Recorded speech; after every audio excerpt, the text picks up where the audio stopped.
Alléluia. Et si vous avez votre Bible, ce matin, nous allons tourner ensemble dans Colossiens chapitre 1. Nous avons commencé cette série d'enseignements et nous voulons nous placer dans le contexte du titre de cette série d'enseignements. Et nous a transportés dans le royaume du Fils de son amour. Alléluia. Et je lis pour vous, enfants de Dieu, dans Colossiens chapitre 1, juste avant de faire une révision des deuxièmes révélations que nous avons eues jusqu'à maintenant.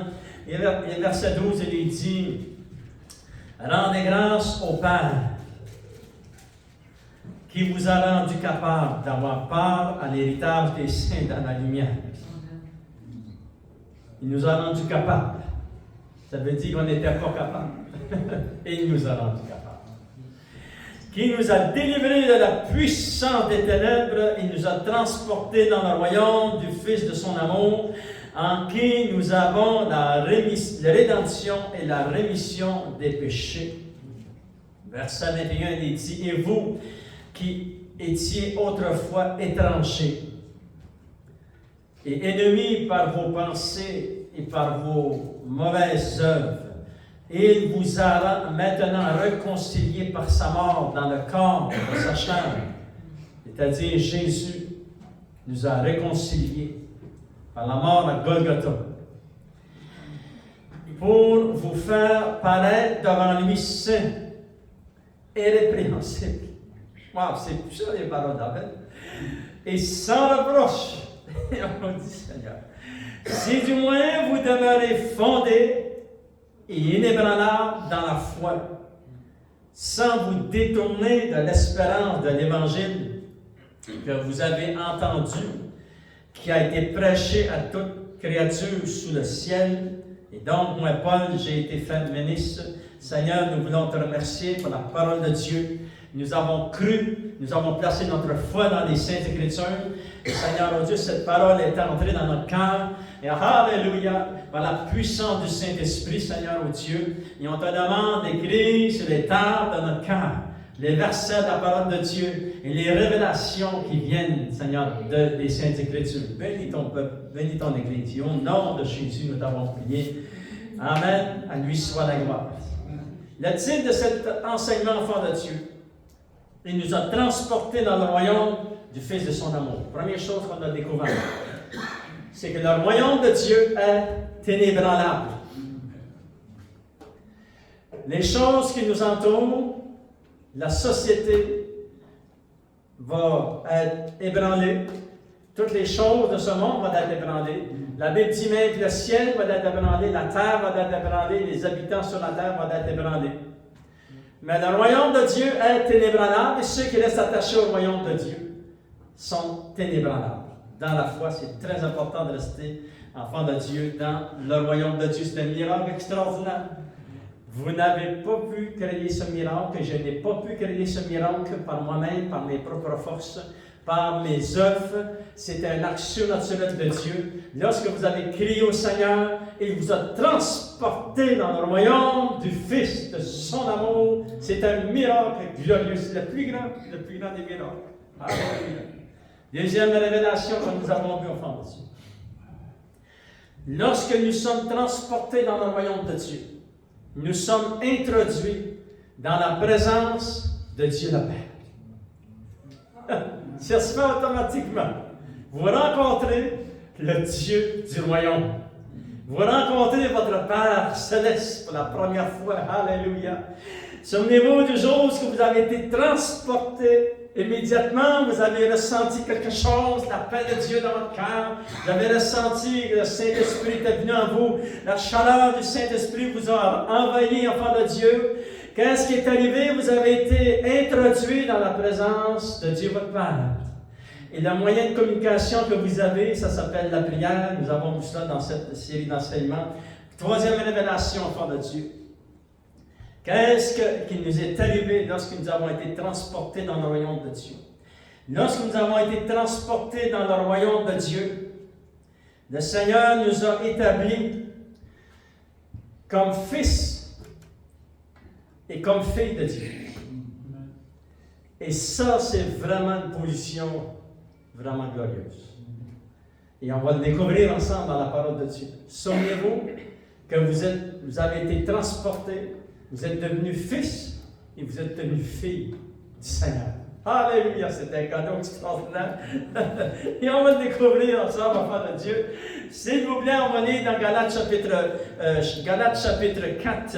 Nous lisons ce verset 4, ça dit « Mais lorsque les temps ont été accomplis, Dieu a envoyé son Fils, c'est-à-dire Jésus est né d'une femme, né sous la loi, afin qu'il racheta ceux qui étaient sous la loi. » Ça, c'est nous. Il nous a rachetés.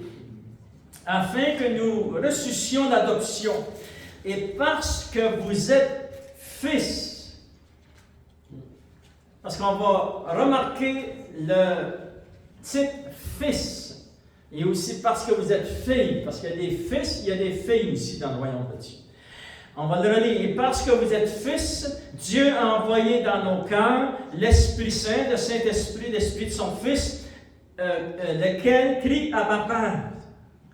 C'est-à-dire, Dieu, le Saint-Esprit, nous aide à s'adresser au Père, mais lui aussi crie à ma Père en nous. C'était la première fois qu'on pouvait s'adresser au Père lorsque nous avons été transportés dans le royaume de Dieu. Comment être transporté dans le royaume de Dieu? C'est par la nouvelle naissance. Regardez au verset 7. Ainsi, tu n'es plus esclave, mais fils ou fille. Tu n'es plus esclave. C'est bon, ça, enfant de Dieu.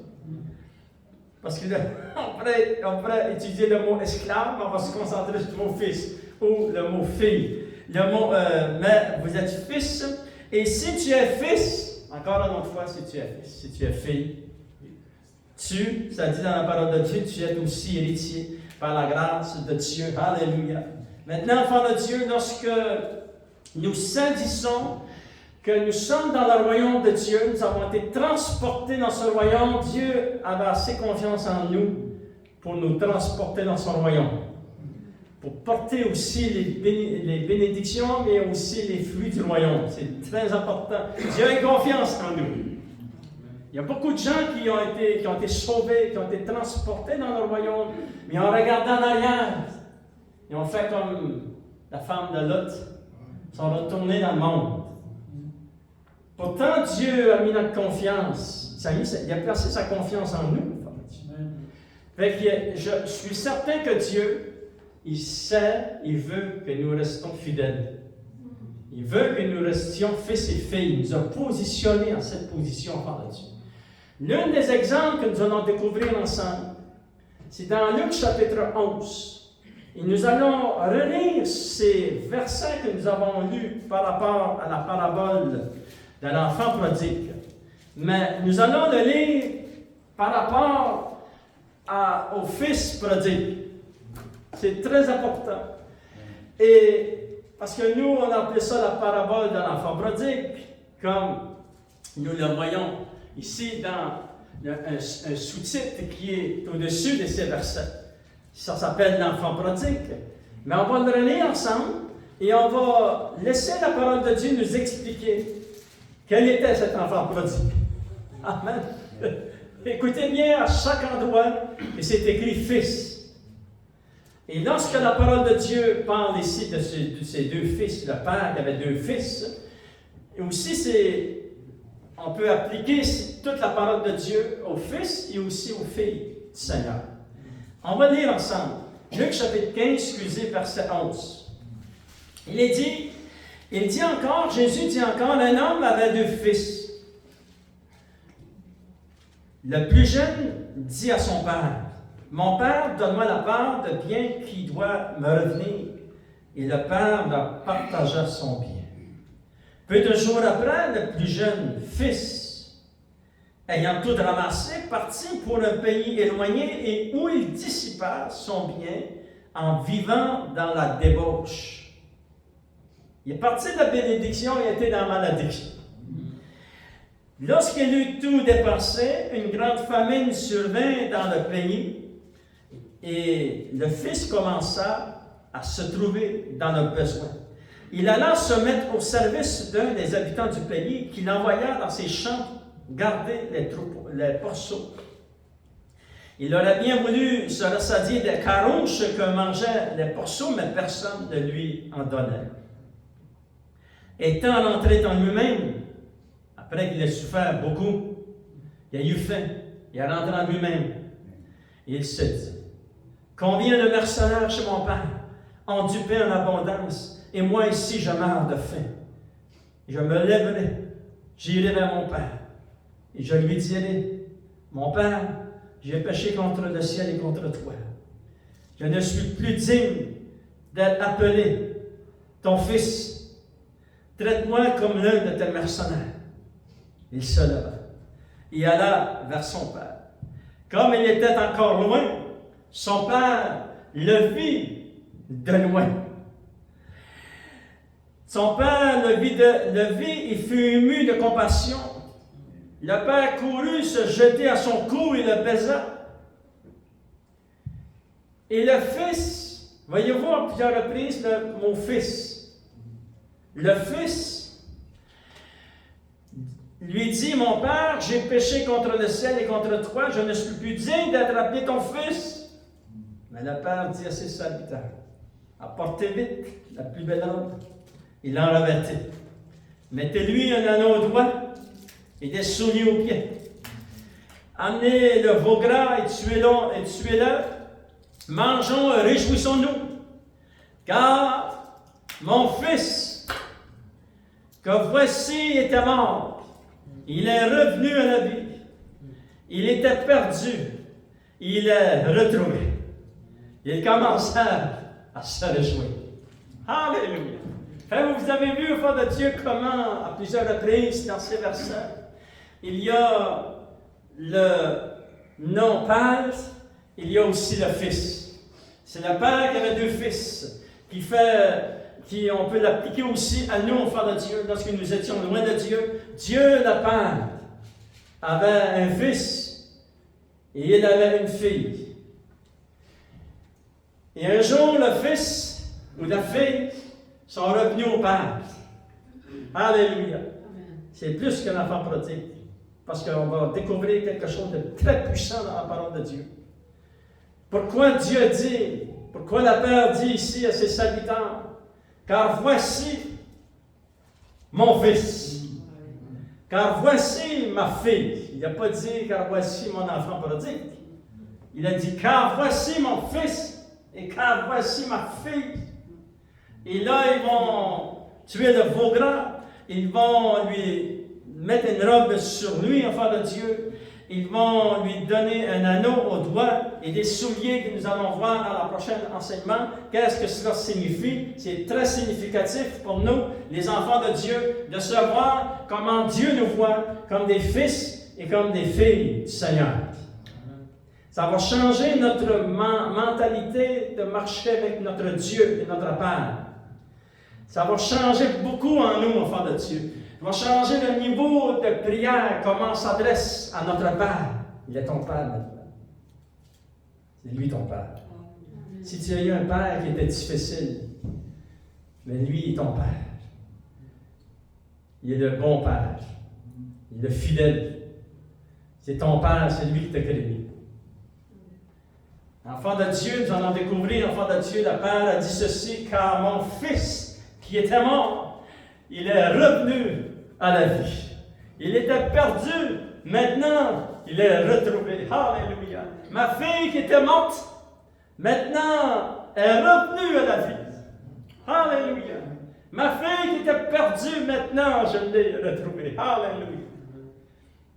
Retournons, s'il vous plaît, ensemble pour regarder la plus grande des exemples de ceux qui ont été appelés fils et filles de Dieu au début de la création. Dans Genèse chapitre 1, gardez votre doigt dans Luc chapitre 15 parce qu'on va y revenir, enfant de Dieu. Il est dit dans Genèse chapitre 1, verset 26, lorsque Dieu a créé l'homme et la femme. Alléluia. Pourquoi les a-t-il créés à son image? Il y a beaucoup de raisons, mais nous allons en découvrir une ensemble, enfant de Dieu. Genèse chapitre 1, verset 26, puis Dieu dit, faisons l'homme à notre image, selon notre ressemblance, et qu'il domine sur les poissons dans la mer, sur les oiseaux du ciel, sur le bétail, sur toute la terre, et sur tous les reptiles qui rampent sur la terre. Dieu créa l'homme à son image, il le créa à l'image de Dieu, et il créa l'homme et la femme. Et Dieu les bénit. Verset 7, il est dit ceci.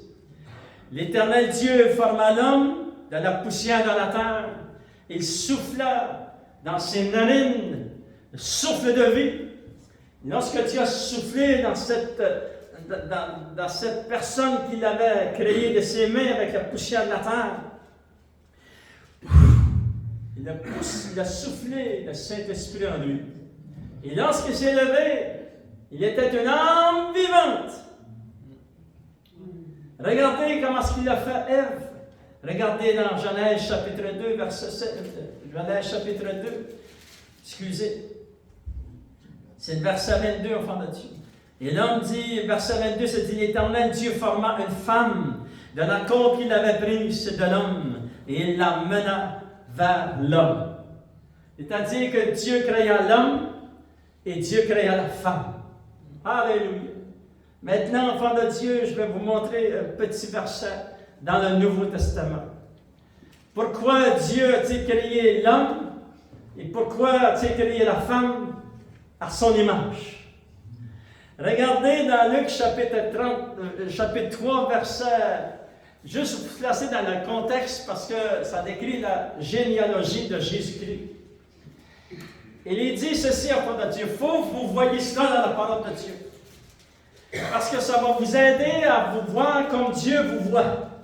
Dieu nous voit d'une certaine façon. Alléluia. Il veut que nous recevions cette révélation. Il est dit dans Luc chapitre 3, verset 23, Jésus avait environ 30 ans lorsqu'il commença son ministère,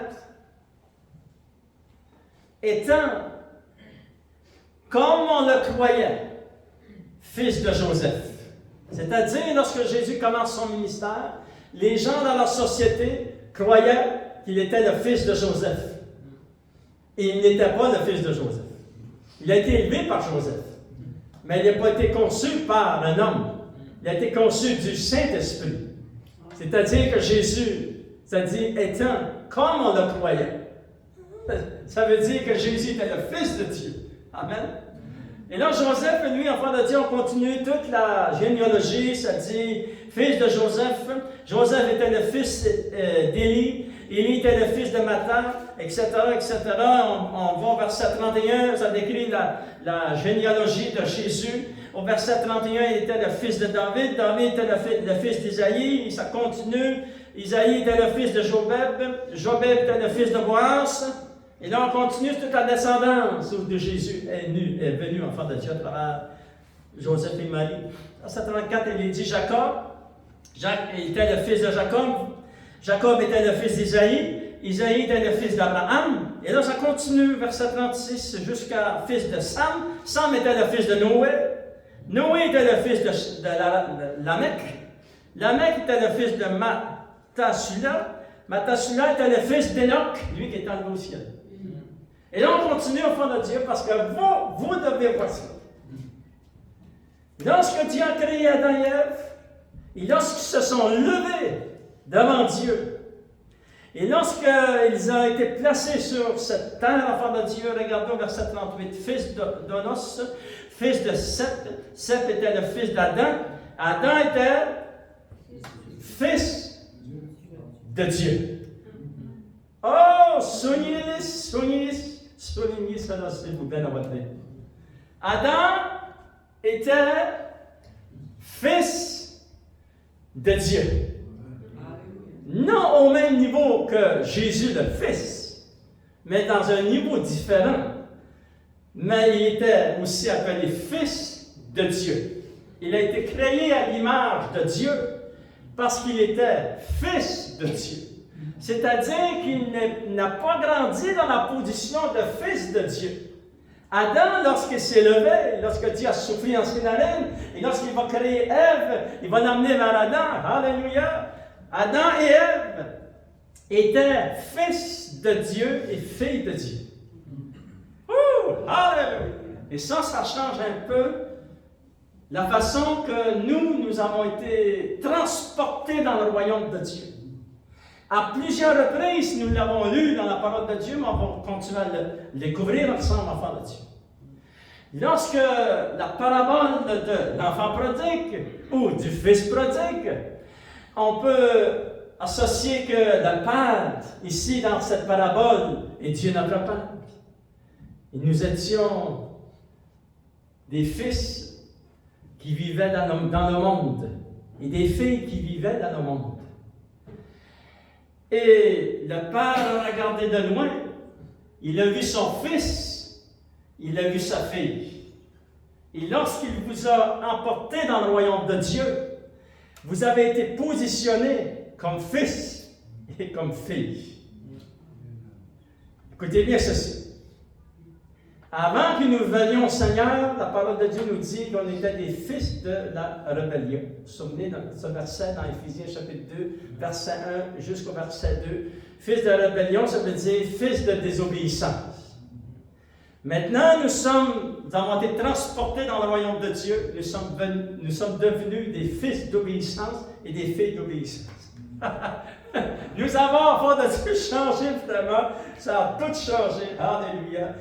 Lorsque Dieu a créé Adam et Ève, il les a créés comme fils, il a créé Ève comme fille. Ils sont nés fils et ils sont nés filles. Lorsque tu es né de nouveau, tu es né fils et tu es né fille. Alléluia! Dans le royaume de Dieu et dans la famille de Dieu, c'est très important, enfant de Dieu. Vous savez, la famille, aujourd'hui, et plus ça va aller, la famille est brisée. Les familles sont divisées. Et c'est en préparation de tout ce qui s'en vient pour les nations. Mais l'Église de Dieu, la famille, est très importante. La famille est l'institution que Dieu a fondée. C'est Dieu le premier qui a fondé la famille. Il l'a fondée avant que l'homme et la femme tombent dans le péché. Adam et Ève, lorsque Adam a vu la femme, il a dit, celle-ci sera os de mes os et chair de ma chair.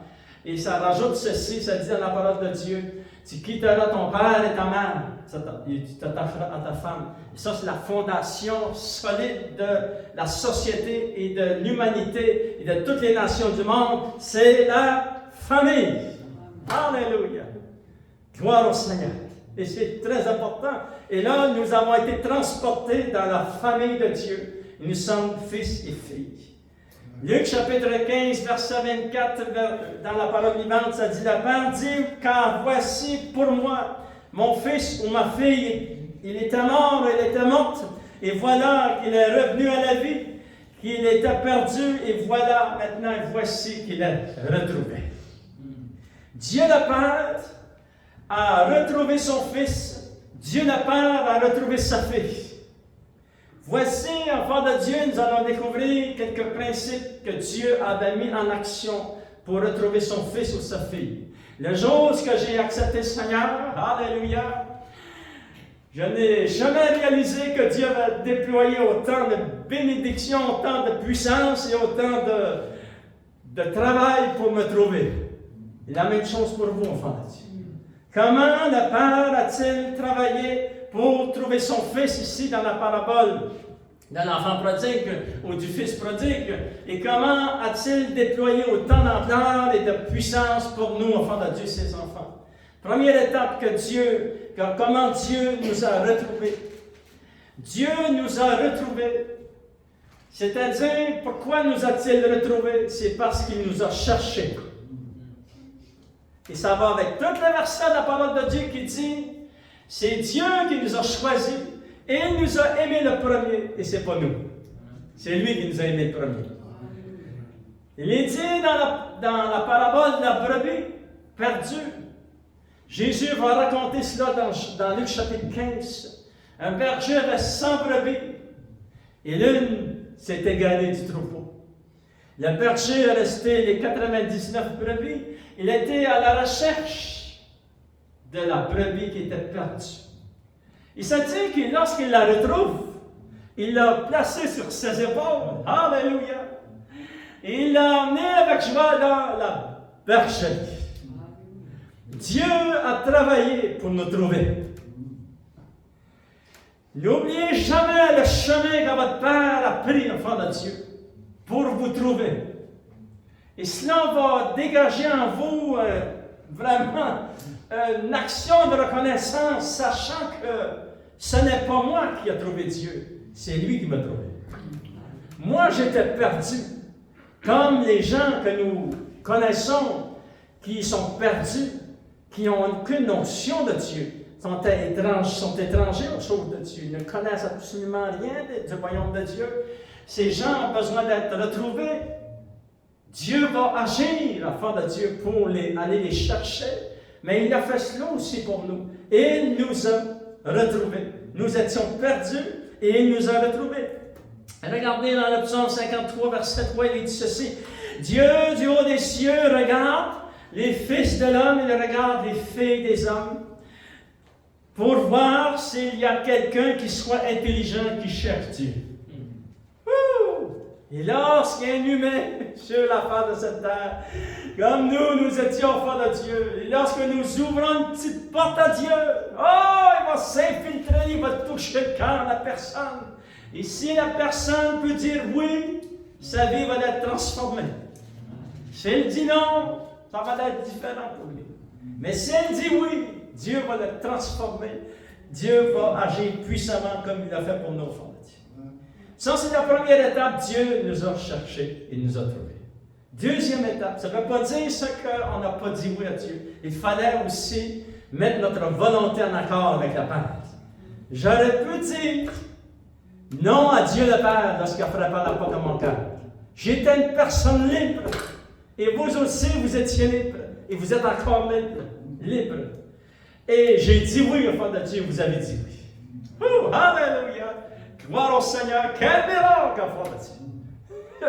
Lorsque je regarde vraiment le miracle qu'il m'a donné à 20 ans, je me dis, Seigneur, je n'aurais jamais pensé, Seigneur, jamais pensé que cette prière allait transformer ma destinée terrestre et ma destinée céleste. Jamais. Une petite prière, quelques mots. Alléluia. Mais avec cette prière, il était accompagné aussi de la conversion. La repentance et la conversion. Parce qu'il y a beaucoup de gens qui font de la prière de repentance, mais s'ils ne se convertissent pas au Seigneur, ils ne trouveront pas la différence. Un jour, ils vont retourner dans le monde. Mais lorsqu'on s'est repenti, on s'est converti, alléluia, c'était ça la solution, Père de Dieu. Comme il est écrit dans les Actes des Apôtres. Deuxième étape que Dieu dans laquelle il a travaillé en faveur de Dieu. Dieu t'a choisi en Christ avant même d'avoir posé les fondations du monde. Cette planète et l'univers, ce monde n'était pas encore créé, qu'avant la fondation de tout ça, Dieu, dans son cœur, savait qu'un jour tu allais naître sur cette planète. Il savait que tu allais dire oui. Il t'avait choisi. Alléluia. Il t'a choisi. Et ça va aussi avec la pensée, la révélation que Jésus va déclarer dans Jean chapitre 15, verset 16. Jésus va dire ceci. Ce n'est pas vous qui m'avez choisi, mais moi, je vous ai choisi.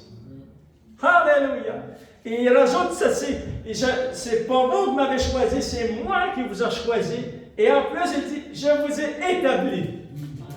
Accomplissez la volonté de votre Père. Alléluia. Continuez à être en amour avec votre Père céleste. Gloire au Seigneur. Regardez dans Éphésiens chapitre 1, enfants de Dieu. Quel verset merveilleux. Il est dit dans Éphésiens chapitre 1. Alléluia. Lisons quelques versets à partir du verset 3. Béni soit Dieu, le Père de notre Seigneur Jésus-Christ, qui nous a bénis de toutes sortes de bénédictions spirituelles dans les lieux célestes en Christ. En lui, c'est-à-dire en Jésus, Dieu nous a élus avant la fondation du monde. Voyez-vous? Vous avez été élus avant la fondation du monde. Et là, on y pense, on réfléchit, on médite. Moi, Seigneur, avant la fondation du monde, j'ai été élu, Seigneur, avant la fondation du monde. C'est-à-dire, nous ayant Verset 4 encore, en lui, Dieu nous a élus avant la fondation du monde pour que nous soyons saints et irrépréhensibles devant lui.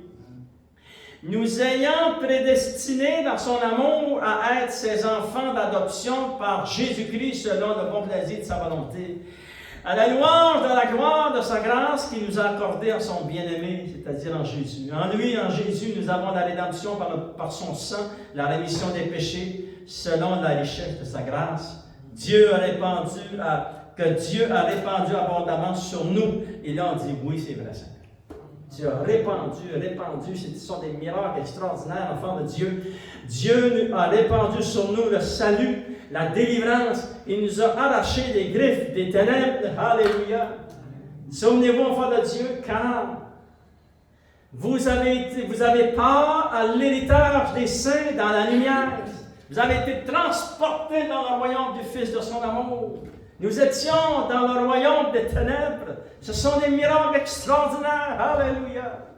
Ce sont des miracles que l'être humain ne peut pas toucher, mais que Dieu a touché. Parce qu'il nous a visités, il nous a choisis et il nous a établis. Alléluia.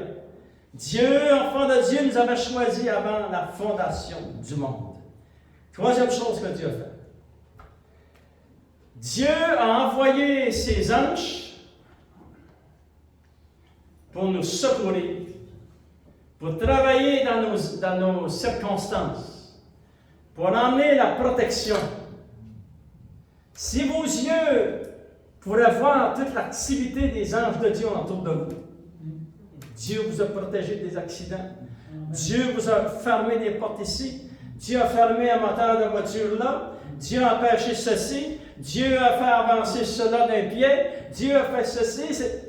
Les anges de Dieu ont été envoyés devant nous, comme dans l'Ancien Testament. L'ange de l'Éternel est envoyé devant le peuple de Dieu.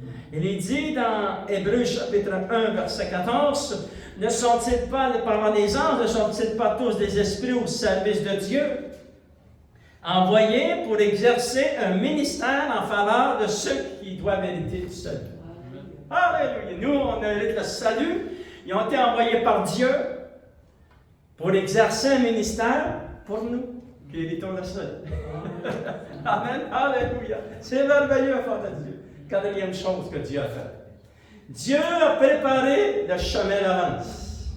Regardez dans Éphésiens, chapitre 2, verset 10, il est dit, « Car nous sommes son ouvrage, nous sommes l'ouvrage de Dieu, nous avons été créés à l'image de Dieu, nous sommes fils et nous sommes filles du Seigneur, nous avons été choisis et établis comme fils et filles du Seigneur dans le royaume de Dieu. » Et le prochain enseignement, je vais vous encourager à ne pas le manquer parce que ça peut changer l'histoire de votre marche avec le Seigneur. Nous allons voir et découvrir ensemble, enfants de Dieu, tous les privilèges de fils et de filles et l'autorité que Dieu nous a donnée et la position et les droits légaux que nous avons dans le Seigneur. Alléluia! Vous ne voulez pas manquer cela? Gloire au Seigneur, il est dit dans Éphésiens chapitre 2, verset 10, « Car nous sommes son ouvrage, ayant été créés en Jésus-Christ pour de bonnes œuvres que Dieu a préparées d'avance afin que nous les pratiquions. » C'est-à-dire, enfants de Dieu, Dieu a préparé des bonnes œuvres d'avance afin que nous les pratiquions. Et le jour de ta nouvelle naissance était une de ces œuvres merveilleuses qui t'ont transporté dans le royaume de Dieu. Et là, ça a commencé, enfants de Dieu. Faites sortir de vos cœurs le mot hasard. Ce n'est pas un hasard. Tu n'es pas un hasard d'être sur la terre. Ce n'est pas un hasard que tu es venu au Seigneur. C'est tout prédestiné d'avance. Et Dieu a préparé des bonnes œuvres d'avance. Et le jour de ta nouvelle naissance en était une, enfant de Dieu. Les guérisons que tu as reçues, les délivrances, les restaurations, et comment Dieu t'a changé de gloire en gloire. Son image, alléluia, c'est pas un hasard. Tout cela, enfant de Dieu, était prédestiné dans son livre. Maintenant, on va regarder ensemble un dernier verset, on va terminer. Dans le psaume 139, et j'aimerais qu'on puisse vraiment regarder ce psaume merveilleux, enfant de Dieu, psaume 139, verset 13 jusqu'au verset 16. Alléluia. Parce que lorsque tu réalises et que tu découvres que c'est tout prédestiné d'avance, que Dieu a choisi de te toucher, Dieu a choisi de te transporter dans le royaume de Dieu, tu vas placer ta vie, tu vas faire tout ce que tu peux pour rester dans cette position-là. Comme nous l'avons lu dans Éphésiens, nous avons lu dans Colossiens, excusez, gardez votre doigt dans le psaume 139. Dans Colossiens chapitre 1, j'aimerais vous le relire avant qu'on lise ça ensemble. Et vous qui étiez autrefois étrangers et ennemis, quelle était notre position avant qu'on connaisse le Seigneur? On était des étrangers, on était des ennemis. Puis ça dit ceci. Par vos pensées, hey, c'est fort ça, je me dis Seigneur, il aurait pu dire nommer tous les péchés du monde. Non, seulement les pensées faisaient de nous des ennemis. Je dis Seigneur, quelque chose. Et non, on va le lire, on continue à lire, mais ça dit affaire de Dieu. Et il vous a maintenant réconciliés. Ça prenait la croix de Golgotha pour réconcilier un humain avec Dieu. Ça dit, pour vous faire paraître devant lui saint et répréhensible et sans reproche, si du moins vous demeurez fondés et inébranlables dans la foi. Restez dans la foi. Restez inébranlables. Maintenant, j'aimerais ouvrir une parenthèse, c'est très important. Le monde dans lequel nous sommes, tout sera ébranlé. Ils ont déjà commencé à ébranler. Et c'est triste de voir tout cela. Ils attaquent la famille de tous les niveaux. Puis on entend toutes sortes de témoignages. Tout est ébranlé, puis ça va continuer à être ébranlé. Maintenant, les chrétiens, comme je vous ai encouragé dans les 2 dernières années ou 3 dernières années, gardez votre Bible avec vous. Parce qu'un jour, sur nos téléphones et nos ordinateurs, ça ne fonctionnera plus. Parce que le gouvernement mondial l'a confessé de sa bouche. Il ne se cache plus en quoi que ce soit. Ils ont dit que le christianisme n'avait pas d'endroit, de place dans le nouveau monde qu'ils sont en train de créer. Ils sont en train de créer un monde selon leurs images. On a entendu ça aussi, même ces nouvelles. Ces nouvelles, toute la technologie, un jour, vont enlever ce qu'il y a de chrétiens. Ce qui restera, c'est les faux prophètes, les faux enseignants. Et ça sera tout faux. Tu vas pousser le piton, tout démanteler. C'est pour ça, gardez votre Bible. Alléluia! Parce que c'est elle qui est la parole de Dieu. C'est elle qui va nous garder dans la vérité. Ayez au moins une Bible chez vous, mon Père de Dieu. Si du moins vous demeurez fondés et inébranlables dans la parole de Dieu. C'est très important. Alléluia. Et regardez ceci, on va retourner à cette 4e étape que Dieu a préparée d'avance, le chemin enfant de Dieu. Il a commencé cela très longtemps avant la fondation du monde, mais aussi lorsque ça vient plus près de nous, lorsque nous étions dans le sein de notre Maître. Regardez dans le psaume 139, verset 13, il est dit ceci.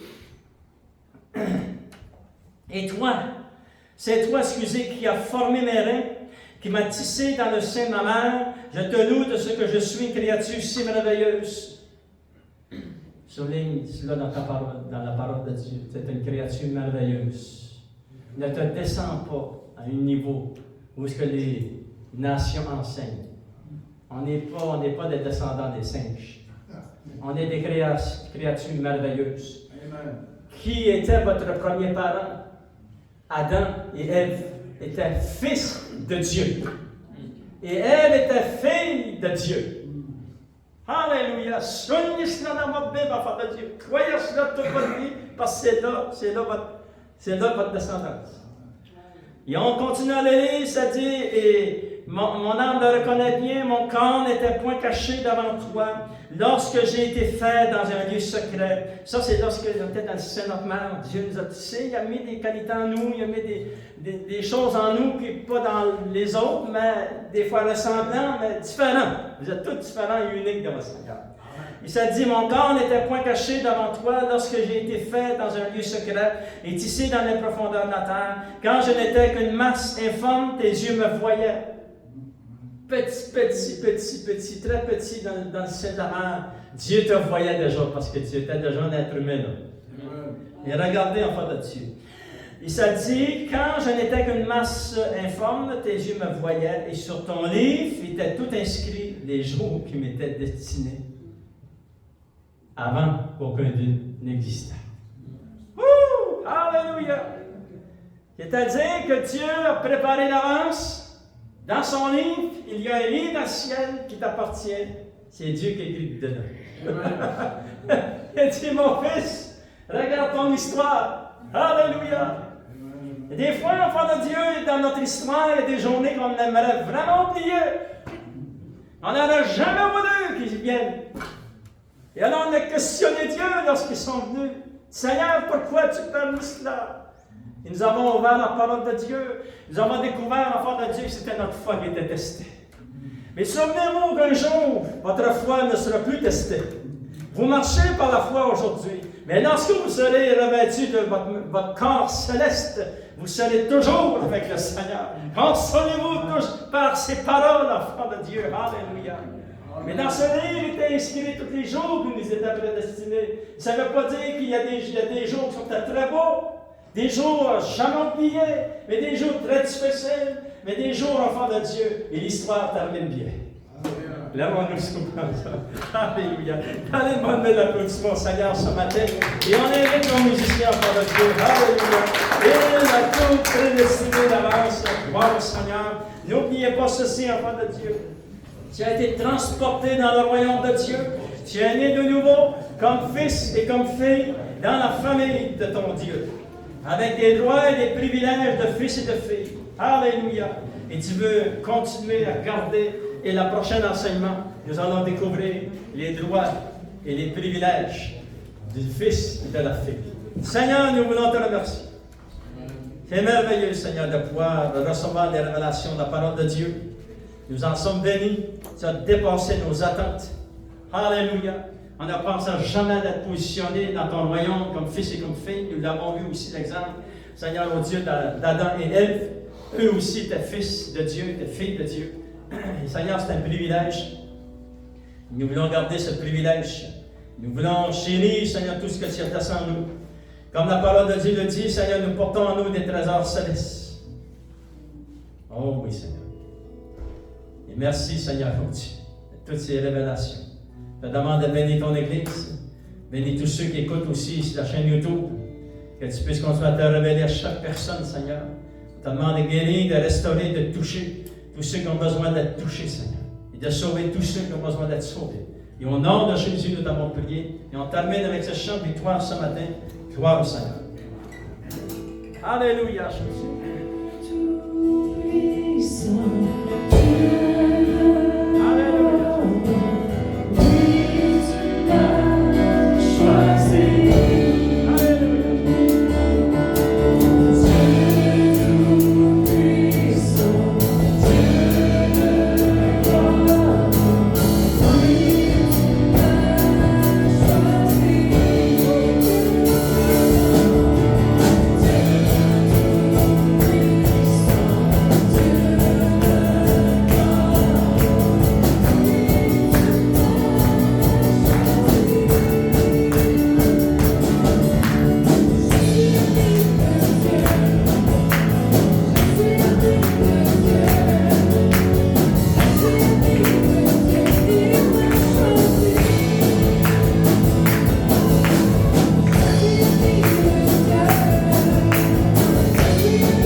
je suis ami de Dieu, il m'a choisi, il vous a choisi. Que Dieu bénisse, enfants de Dieu. Allez dans la paix, la joie.